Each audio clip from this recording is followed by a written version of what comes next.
Hey class, so one of the places where a lot of my students go after school at one of my school sites is the cafeteria or the gymnasium multi-purpose room, as well as the Heritage Center, which is part of the city of Porterville, and a lot of the students go to what is called the YES program. More info on what YES means after this. Hi, my name is Miguel Castillo. I'm a site supervisor here at Santa Fe YES program, which YES stands for Youth Experiencing Success. I've been working with the program for 12 years, and what we do with our students, we provide them a safe and learning environment for them, and we follow 3 components of the program.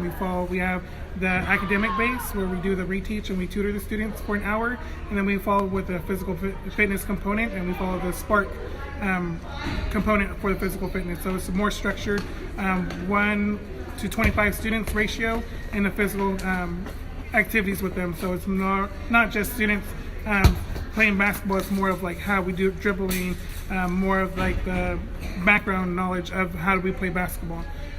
So following the physical fitness component of the program, we do the enrichment. So we follow the STEM, which is the science, technology, engineering, mathematics component. So we do our program plans based on the STEM activities. Also, another really cool thing about here at Santa Fe is in their multi-purpose room on Fridays and Saturdays they have city basketball, which is offered for students. So I know a lot of my students who are 4th and 5th graders for this school like to play outside of school for sports, and there are a few of my students actually in the background making some noise, shooting some hoops. And here's the Heritage Center building that we have. There's some resources in here for students. Alright, so I went to go see some students play a basketball game at Santa Fe Elementary, and I went to go met some parents, so I got to interact with some of their parents, see what they were doing, got to see them participate in sports. So they were playing as a team. They were using all their skills that we learned both in PE and some of the stuff they do outside they can bring into my classroom, so that'll help encourage other students. And it's a real confidence boost that I get to go see them participate in basketball games outside of my class when we're doing it also in my class. So it's really fun, gives them a lot of energy, and I get to interact with everybody who goes and with my students.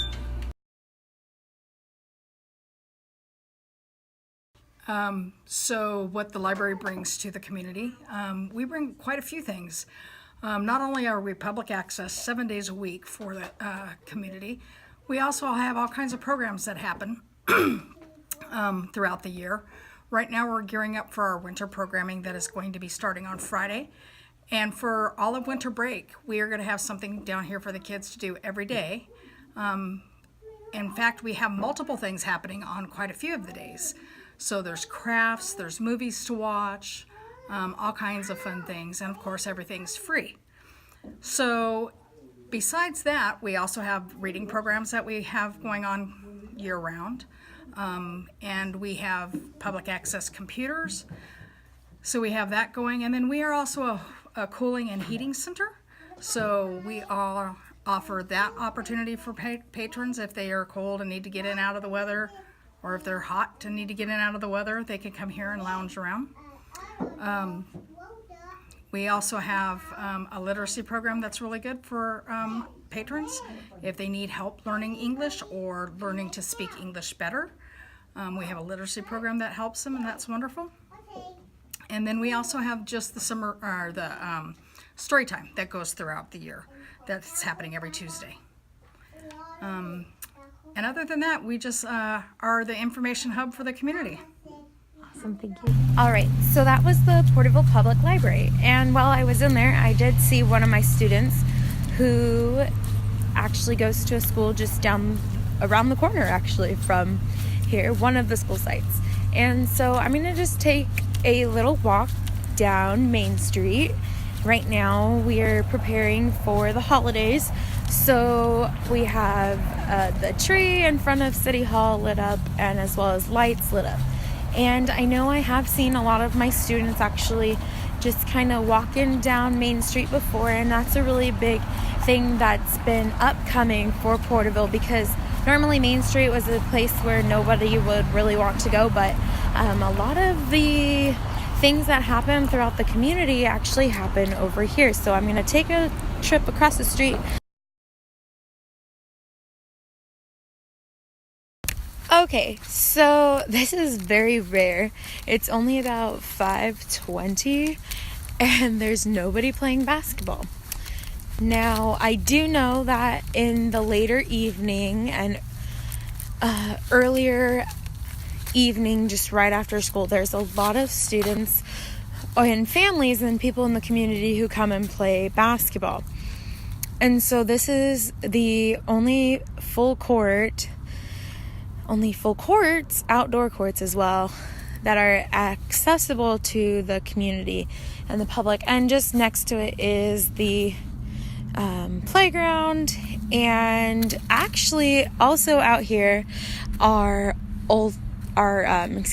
disc golf. You can play disc golf out here now. So the community is trying to get more people to come outside and be involved in different activities. So as I mentioned earlier, the city of Porterville has disc golf available for people to come out and play.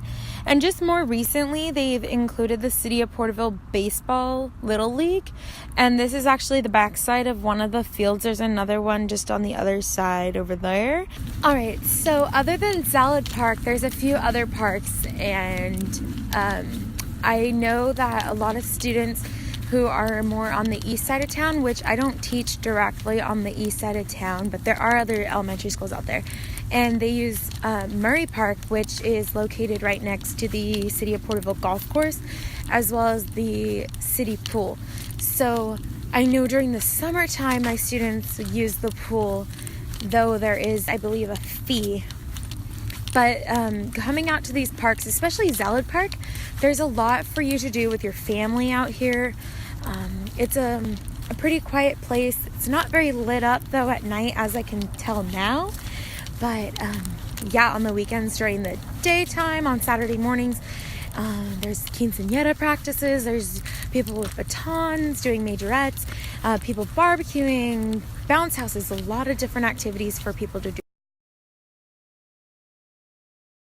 Another place where a lot of the students that I have at my school go after school is to the Catholic church and the Catholic school after school to do catechism. So across the street is the school, St. Anne's School, and then we have St. Anne's Church as well. And my school that I teach at is Bellevue, which is right across the street.